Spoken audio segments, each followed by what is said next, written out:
제가 지난번에도 말씀을 드렸다시피 제 인생에서 헌금 설교를 해본 적이 사실 몇 번 되지 않습니다. 근데 몇 번 되지 않는 설교를 지난번에 한 거죠. 그러니까 대단한 거였습니다. 근데 그 몇 번 하지 않은 설교인데도 불구하고 이렇게 2번을 연속으로 한 것은요, 오늘이 처음입니다. 그러니까 여러분 역사의 현장에 와 계시는 거예요. 예. 어쨌든 그렇습니다. 많이 하지 않는데도 불구하고 2주 연속으로 하게 됐습니다. 그러니까 여러분들이 잘 들어주셨으면 좋겠습니다. 지난번에 설교에는 이런 내용이 들어있었어요. 헌금을 누가 하는가?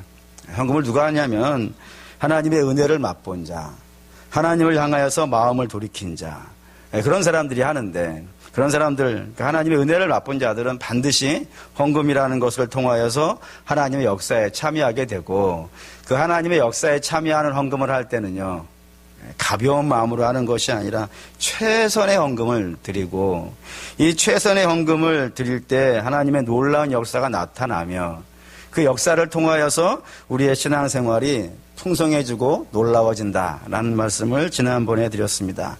오늘은 그 헌금의 좀 다른 관점에 대해서 여러분에게 말씀드릴 겁니다. 먼저 7절을 읽죠. 7절 읽겠습니다.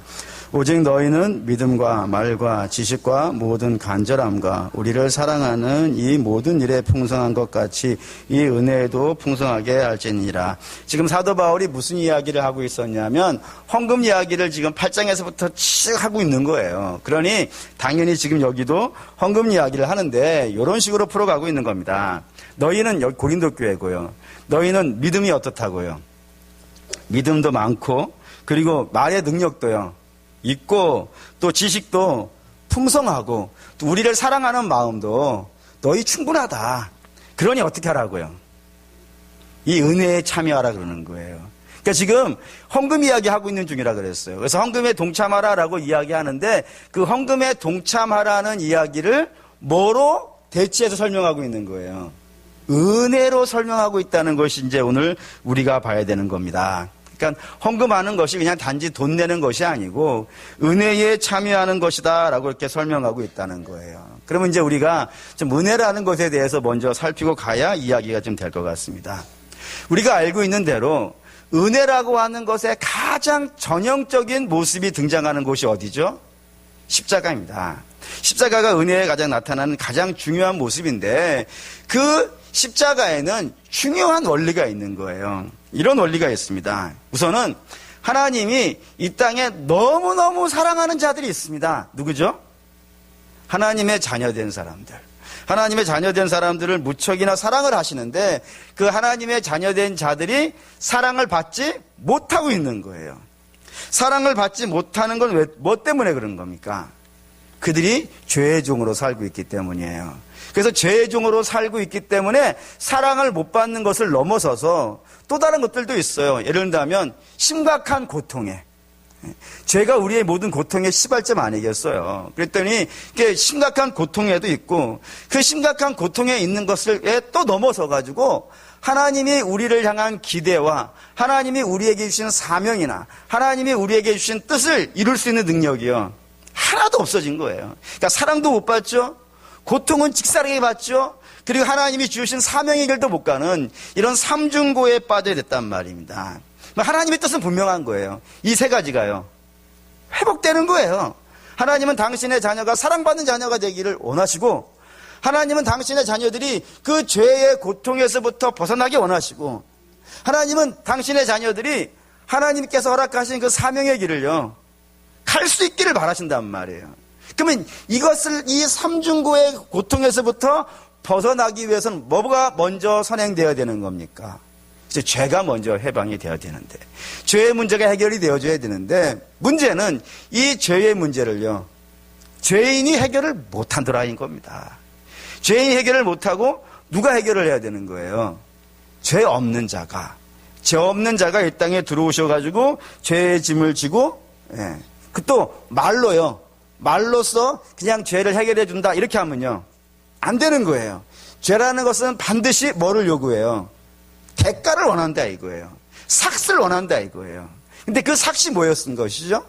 그게 사망이었던 거예요. 그래서 죄의 삭스는 사망인 거예요. 그래서 우리 주님이 이 땅에 들어오셔가지고 십자가를 지고 죽으셔야 됐던 이유가 다 여기 있는 겁니다. 그래서 주가 죽으심으로 인하여 우리는 죄에서부터 해방이 되어졌고 하나님과의 관계가 회복되었으며 이제 믿음의 길을요 갈 수 있게 된 거라 이거예요. 이런 역사들이 다 이 은혜의 십자가를 통하여서 이루어졌다 이겁니다. 그러니 은혜라는 것이 십자가인데 그 십자가에는 이런 뜻이 들어있는 거예요. 하나님의 원대한 뜻이 있고 이 원대한 뜻을 이루기 위해서 아들이 어떻게 하신 거예요?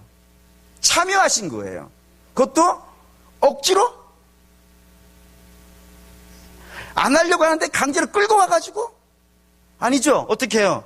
자발적으로, 감사함으로, 기쁨으로 참여한 하나님의 뜻에 아들이 자발적으로 순종해 들어온 이야기가 이 은혜의 이야기, 그 십자가의 이야기에 들어있는 핵심 부분이라 이겁니다.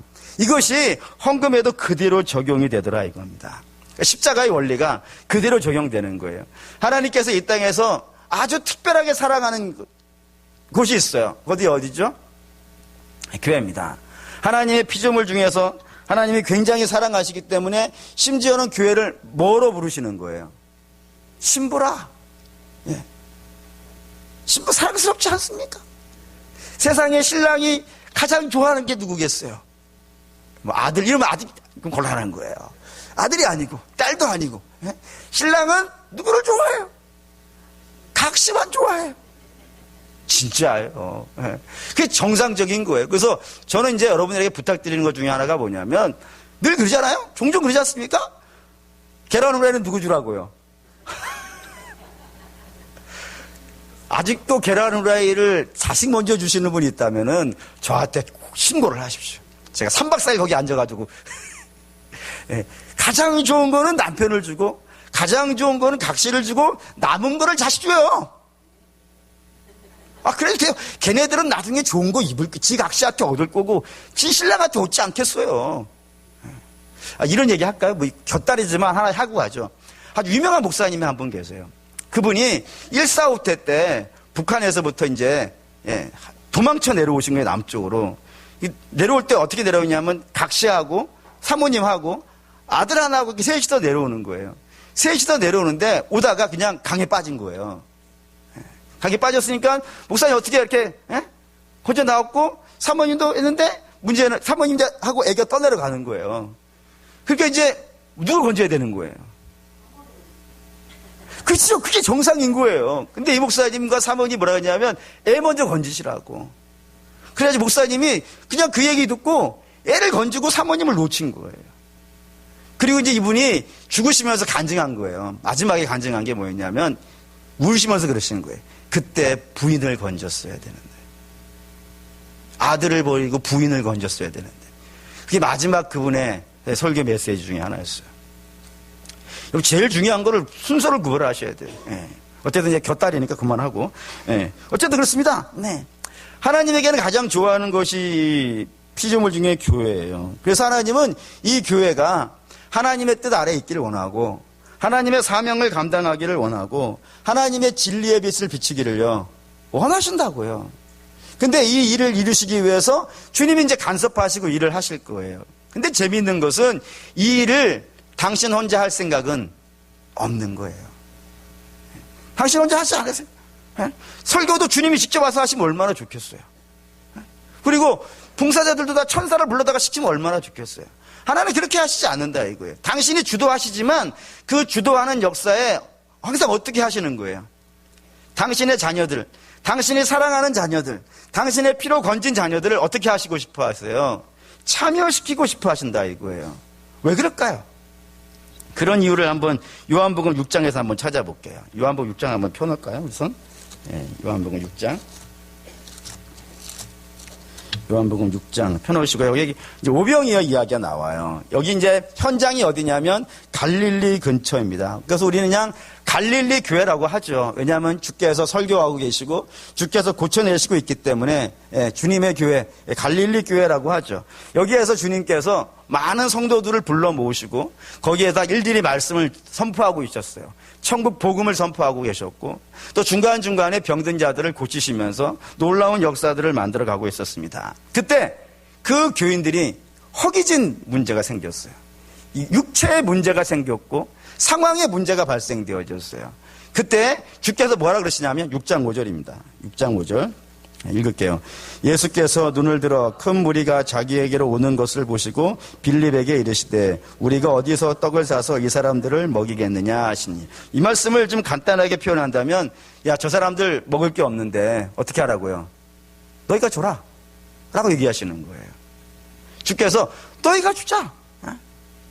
그러니까 왜 그렇게 이해할 수 있냐면, 그때 뒤에 빌립이 우리에게 뭐 200달란트가 200데나리온이 있어요 막 이러지 않습니까? 그러니까 너희가 있는 것으로 주라라고 얘기를 하신 거예요.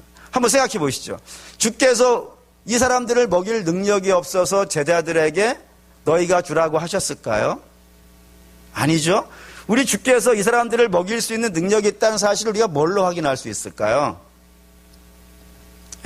사단이 예수님이 와가지고 시험한 첫 번째 시험이 뭐였냐면, 너가 하나님의 자녀이거든 어떻게 하라고요? 돌을 떡으로 바꿔보라고. 주님은 돌을 떡으로 바꿀 수 있는 능력이 있을까요? 없을까요? 주님에게서는 돌을 떡으로 만드는 거는 식은 죽 먹게? 아니, 돌도 없어도 되는 거예요. 그렇지 않습니까? 이게 아무것도 없는 곳에서 이걸 만드신 분이잖아요. 이 놀라운 세계를 만드신 분인데 기껏 뭐 돌이 필요하겠어요? 아무것도 없어도 되는 거죠. 그런 분이란 말이에요. 그러니까 당연히 하실 수 있는 부분이 있어요. 그런데도 불구하고 주께서 뭐라 그러시냐면 너희가 주라 그러시고요. 그래서 제자들이 뭐라 그러냐면 우리가 줄 게 없습니다. 우리 이거 갖고 택도 없습니다 라고 얘기를 한다고요. 그러자 그러면 없냐? 그럼 할 수 없지. 내가 할게. 이렇게 하시지? 않더라 이거예요. 어떻게 하시는 거예요? 가져올 때까지 기다리시는 거예요. 그 제자들이 어디서 갖고 와요? 아, 놀라운 거예요.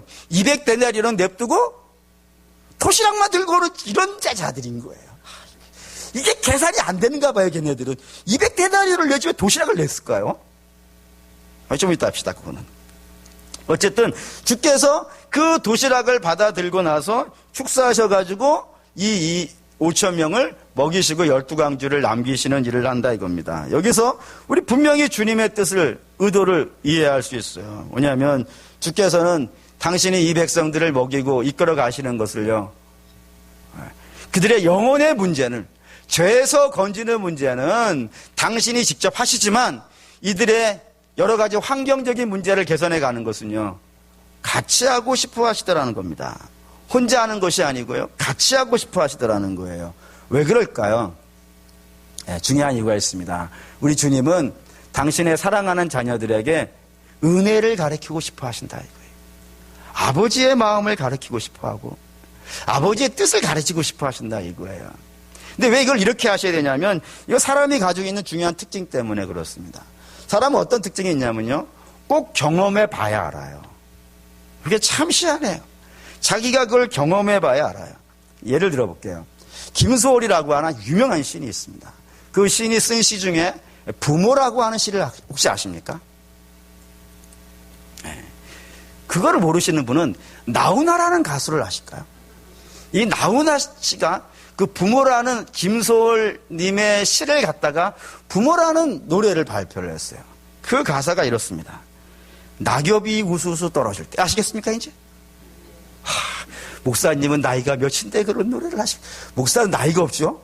또 모르는 것도 없어요? 어쨌든 가사가 이래요. 낙엽이 우수수 떨어질 때 겨울의 기나긴 밤 어머니하고 둘이 앉아 옛 이야기 들어라. 나는 어쩌면 생겨나와 이 이야기 듣는가. 묻지를 말아라. 내일 날은 내가 부모 되어서 알아보리라. 다 알고 있어요. 한 뽕짝은 한 1000곡 정도는 알고 있는 것 같아요. 어떻게 되게 됐어요. 그런 시예요. 근데 이 이야기 내용이 그렇죠? 부모하고 자식하고 이야기를 하는 거예요. 무슨 이야기하고 있어요? 내가 너 어떻게 낳았는지, 내가 너 어떻게 키웠는지, 이 이야기를 하고 있는데 얼마나 이야기를 하고 있는 거예요? 겨울의 기나긴 밤. 여름밤은 짧지만 겨울밤은요, 길잖아요. 그 긴 밤 내내 앉아가지고 엄마하고 아들하고 같이, 야, 내가 너를 어떻게 낳았고, 뭐, 이렇게 키웠고, 진자리, 마른자리, 뭐, 엎어치고, 매치고, 뭐, 다 해서 너 키웠어? 라고 밤새 알려줬어요. 밤새 알려줬더니, 이놈의 자식이 알아들었다고요? 못 알아들었다고요? 못 알아듣는 거예요. 못 알아들은 거예요. 그리고 이제 어머니가 마지막 하신 말이 뭐예요? 네가 부모 되면 다 알아요. 그게 이시예요. 네가 부모 되면, 네가 부모 되어서 네 등골을 네 자식에게 빼먹혀 봐야,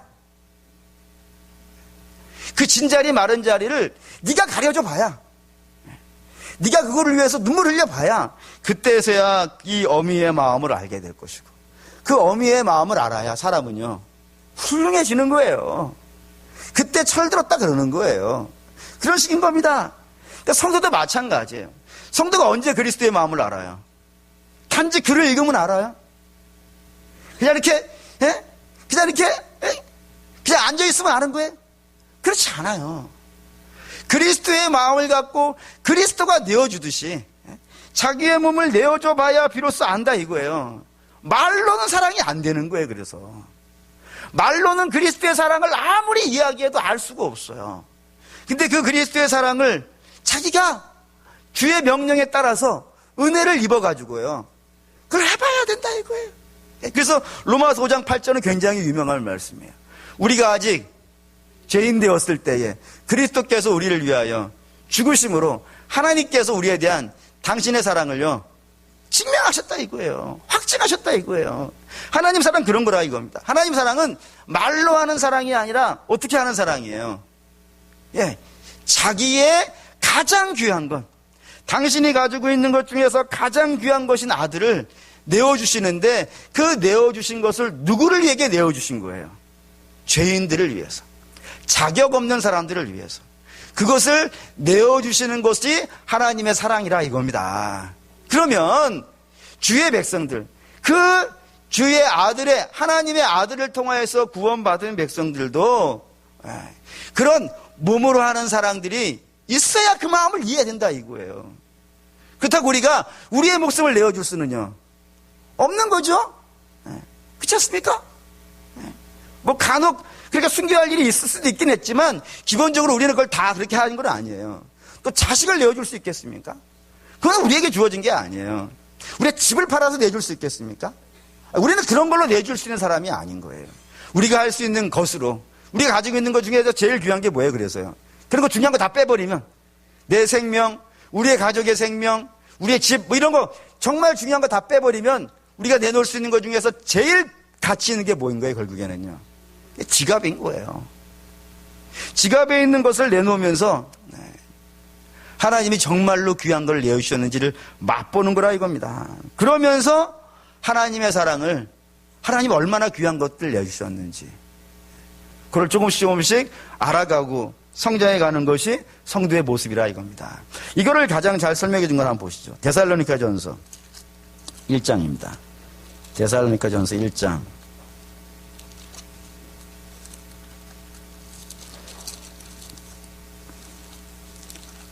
1장 보시면 이제 이 데살로니가전서는 신약 성경 중에서 제일 먼저 쓰여진 편지인데, 이 편지를 사도 바울이 제일 먼저 쓴 이유는 뭐냐면 데살로니가 교회에 큰 박해가 일어났어요.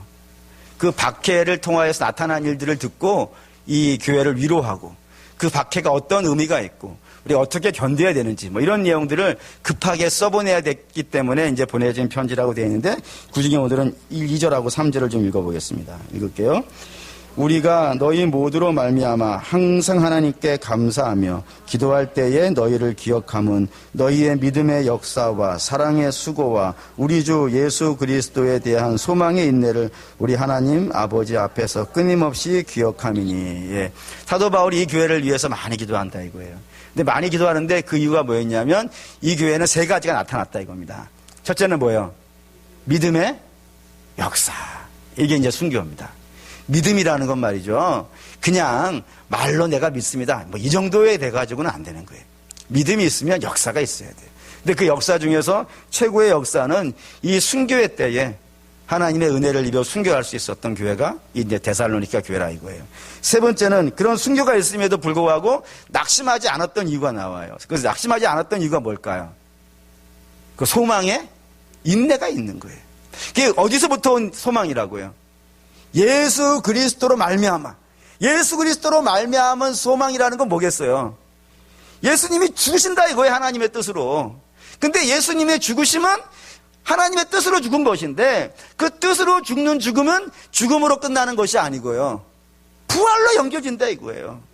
그래서 우리도 하나님의 뜻 안에서 죽게 되어지면 우리 역시 하나님 앞에서 부활의 영광을 만날 것이라고 하는 그런 소망이 있는 거예요. 그래서 그 소망이 나로 하여금 어떻게 하는 거예요?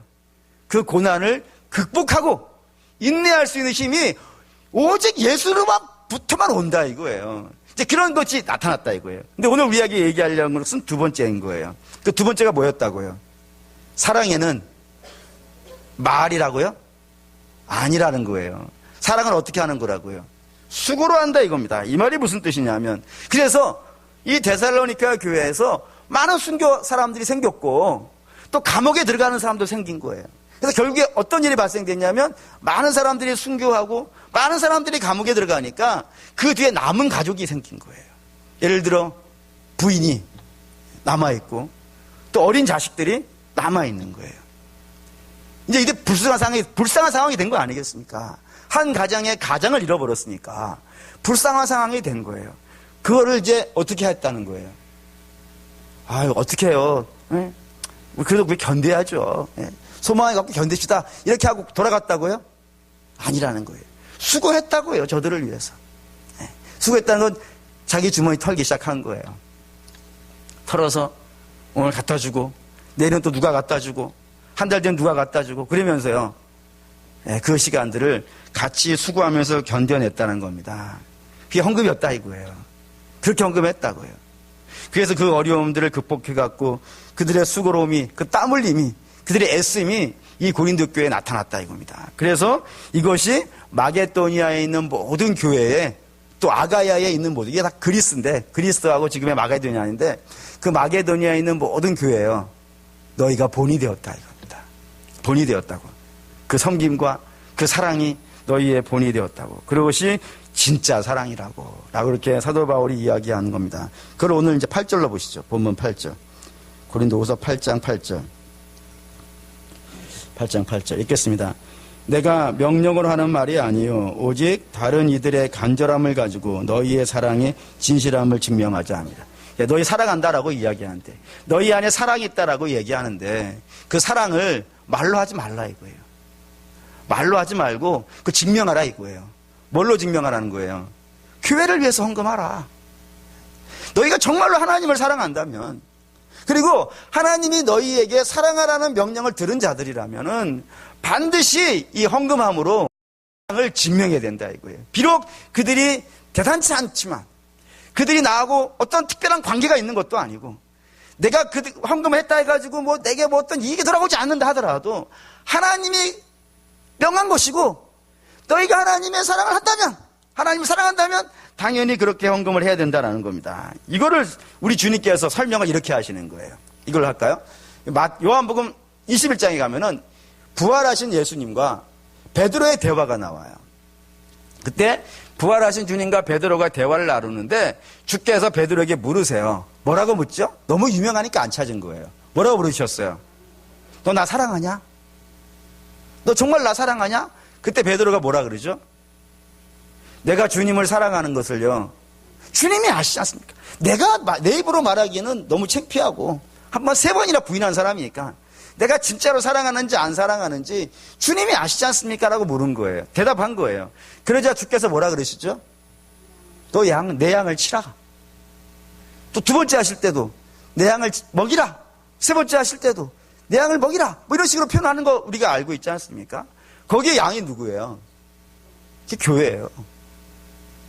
교회인데 이 양이라는 단어를 굉장히 성경이 재미있는, 우리 한글 성경에는 잘 그 의미가 전달이 안 되는데 헬라어 성경에는 이 의미가 아주 잘 전달이 되어져 있어요. 그게 뭐냐면 양도 두 종류가 있는가 봐요.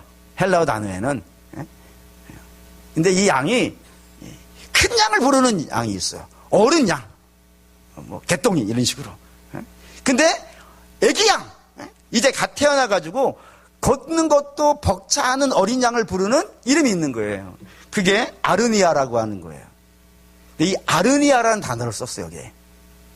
그러니까 주께서 너 내 양을 먹이라 그러면은 그냥 양 뭐 커가지고 너가 뭐 거기서 얻어먹고 있고 뭐 할 수 있는 양털 깎고 뭐 해가 젖자내고 이런 너에게 이익이 오는 것이 아니고 너에게 아무 이익이 안 되고 오히려 뭐 하는 거예요? 가서 안고 네 것 갖다가 먹여줘야 되는, 먹는 것도 갖다가 먹여줘야 되는 그런 양으로 이 성경이 주님께서 말씀하고 있더라 이겁니다. 너 정말 나 사랑해?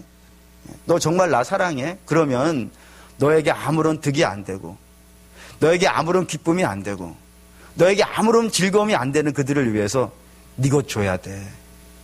그걸 3번을 얘기하셨다 이거예요. 꼭 그래야 된다는 얘기겠죠. 네가 정말로 나를 사랑한다면 그렇게 되어줘야 돼. 미련하고 어리석고 부족하지만 내가 사랑하는 자들이야. 내가 사랑하는 곳이야.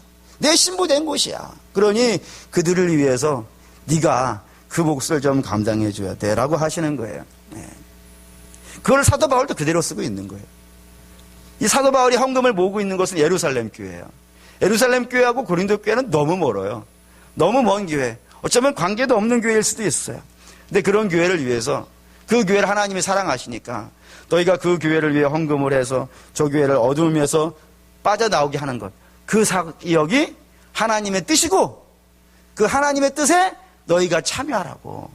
그래서 참여함을 통하여서 너희가 부요함과 풍요로움에 함께 누리는 사람들이 되라고 이렇게 주께서 말씀하시고 있는 겁니다. 그러니 사랑하는 믿음의 성도 여러분, 그런 의미에서 우리가 헌금을 해야 되는 거예요. 하나님의 교회가 그 사명을 주어진 길을 잘 감당할 수 있도록 그래서 있어야 된다 이겁니다. 그런데 우리가 이제 하나를 더 봐야 되는 게 뭐냐면은, 이렇게 헌금 설교를 하고 나면 이제 마음에 이런 생각이 들어요. 뭐냐면 과연 내가 가진 것이 하나님의 교회에 크게 도움이 될까라고 하는 생각이 들어가시는 분들이 간혹 있게 되어집니다. 그런데 이것도 한번 이렇게 설명을 해볼게요. 오병이어입니다. 오병이어 다시 간다 그랬죠? 오병이어로 다시 가볼게요. 거기 이런 내용이 있어요. 주께서 너희 것으로 줘라. 너희 것으로 하고 먹여라 그랬더니 빌립이 우리 있는 거 부족해요 하면서 이야기한 금액을 기억하실까요? 200데나리온. 200데나리온은 얼마쯤 될까요? 1데나리온이 노동자의 하루 품삯이라 그랬어요. 그것도 젊은 남자 노동자의 하루 품삯이니까 품삯 중에서 제일 비싼 거겠죠. 그래서 최근에 물어보니까 약 10만 원 정도 언저리 왔다 갔다 하는 모양이에요. 그러면 200데나리온은 얼마쯤 될 것 같으세요? 2천만 원이에요. 그렇죠? 제 계산 틀리지 않았죠? 2천만 원이에요. 2천만 원은 큰 돈일까요? 적은 돈일까요? 물론 이런 걸 계산해야 돼요. 수급하는 사람이 5천 명인데 이 5천 명이 건장한 남자 5천 명이고 거기에 여성과 노인과 아이들 다 포함한다면은 약 2만 명쯤 되어질 것 같아요. 그래서 이제 오늘 심심해가지고 계산을 해봤어요. 뭘 계산했냐면 슈퍼에 가서 1,000원짜리 빵을 사는 거예요. 1,000원짜리 빵이 클까요? 뭐 그렇게 어마어마하게 크진 않겠지만 1,000원짜리 빵을 사면은 그 어느 정도 견딜 수 있지 않습니까? 저 같은 경우는 1,000원짜리 빵을 먹으면 점심을 안 먹어도 돼요. 그래서 배불러요. 1,000원짜리 빵을 한 사람씩 나눠주는 거예요. 사가지고. 그러면 몇 명 줄 수 있어요? 2만 명 줄 수 있어요. 다시 말하면 제자들은 줄 만큼 가지고 있어요. 자, 줄 만큼 가지고 있어요. 하나님께서 우리에게 뭐 하라고 하실 때는요, 우리가 할 능력이 있기 때문에 하라시는 거예요. 할 수 없는 거라면요, 시키지 않아요. 우리가 할 수 있어요. 할 수 있을 만큼 하나님이 주셨다고요. 제자들이 도대체 이걸 일도 안 하면서 어떻게 200데나리온이라는 돈을 갖고 있겠어요? 하나님께서 저들에게 이런저런 모양으로 갖다 주셨기 때문에 저들이 200데나리온 돈을 갖고 있는 거예요. 주께서도 아시죠? 그래서 그것으로 하라 그런 거예요. 근데 사실 그게 없어도 된다는 거예요. 왜요? 우리 주님은 그 오병이어 가난한 자의 도시락이라고 말씀을 드렸어요. 그 가난한 자의 도시락을 가지고도 얼마든지 2만 명이나 되는 사람들을 먹일 수 있어요. 그리고 남길 수도 있어요. 그렇게 하실 수 있는 분이라는 것은 200데나리온이라면요. 당연한 거예요. 아무것도 없어도 당연한 거예요. 주님은 다 하실 수 있어요. 근데 그럼에도 불구하고 우리가 갖고 있는 걸 하라는 거예요. 많이 갖고 있으면요, 많이 해야죠. 많이 해야지. 많이 주신 거잖아요. 적게 주셨으면 적게 하는 거예요. 5달란트 가지고 있는 사람은 5달란트 가지고 하는 것이고, 한 달란트 가지고 있는 사람은 한 달란트 가지고 하는 거예요. 우리 주께서 한 달란트 가진 사람을 책망하신 이유가 뭐예요? 한 달란트로 안 했기 때문이에요. 너가 얼마를 남겼냐는 건 하나님께 중요한 문제가 아니에요. 때가 너에게 하라고 한 것을 왜 안 했냐 이거예요. 그러니까 사람은 자기 몫이 다 있다 이겁니다. 그 몫을 감당하고 있으면 하나님께서 그걸 가지고 쓰시는 거예요. 아니 그거로 되는 게 아니에요. 왜 200데나리로 될 문제도 아닌 것 같고, 그리고 500이 당연히 안 되는 거예요. 근데 우리 주님께 바쳐진 것으로 하나님께서 그 일을 감당하셔가지고 많은 사람들을 먹고 배불리게 하시고 남기는 역사를 만들어내셨듯이 뭐를 갖고 있을 때 마찬가지라고요. 많이 갖고 있는 사람들은 많이 내서 하는 것이고, 적게 갖고 있는 사람들은 적게 갖고 있으면서 하는 겁니다. 그렇게 할 때 우리에게 주신 것을 가지고 우리 하나님을 향해서 믿음의 고백과 함께 사용되어질 때요, 거기에는 놀라운 역사가 나타난다 이겁니다. 두 가지 역사가 있다 이거예요. 오늘 두 가지 역사 본문 보시죠. 10절 9절 읽겠습니다. 우리 주 예수 그리스도의 은혜를 너희가 알거니와 부요하신 이로써 너희를 위하여 가난하게 되심은 그의 가난하심으로 말미암아 너희를 부요하게 하려 하심이라. 예, 여기에 주께서 당신의 몸을 내놓으셨다 이거예요. 그렇게 부요하신 분, 생명의 풍성하신 생명, 끊어지지 않는 생명, 부요하신 생명을 가지신 분이 자기 생명을 내놓으셨다 이거예요. 그래서 그 내놓은 것으로 인하여 어떤 일이 벌어졌다고요? 받은 자들이 충만해졌다 이거예요. 헌금도 마찬가지라 이겁니다. 하나님께서 우리에게 주신 거예요. 우리는 몽땅 다 하나님께 받은 사람들이죠. 우리는 몽땅 다 받은 사람. 머리끝에서부터 발끝까지. 우리가 가지고 있는 월급 정도의 문제가 아니에요. 월급 정도가 아니라 우리 하나님은 우리의 인생 자체를 주신 분이고, 우리 하나님이 호흡을 정지시키면요, 누구도 그 호흡을 다시 쉴 수 없어요. 그런 몽땅 다 받은 분이라고요. 그런 게 주신 것처럼 우리 하나님께서 우리에게 주신 것을 갖고 내어놓으면 그 내어놓은 것이요, 주님의 교회에서 풍성하게 쓰임 받게 되어진다 이겁니다. 여러분, 하나님 그렇게 하세요. 여러분이 안 내놓으시면 주님이 아무것도 안 하실 것 같아요. 5병이요 그렇지 않습니까? 내놓을 때까지 그 내놓은 것 갖고 하시잖아요.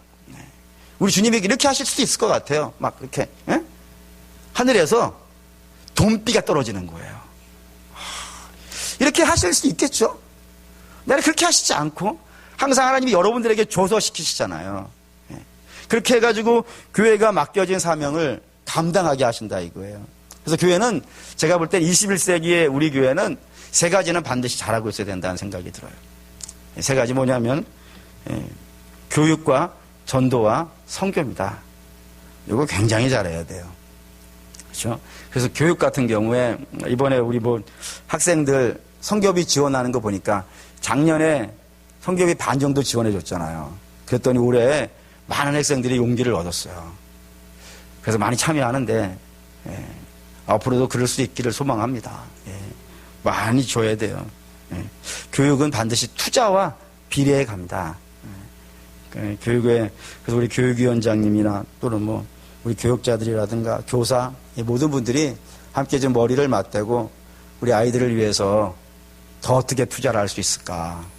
저들을 위해 더 우리가 뭐를 해줄 수 있을까? 같이 고민하고 연구해가지고 정말 좋은 것들을 많이 좀 해줄 수 있었으면 좋겠어요.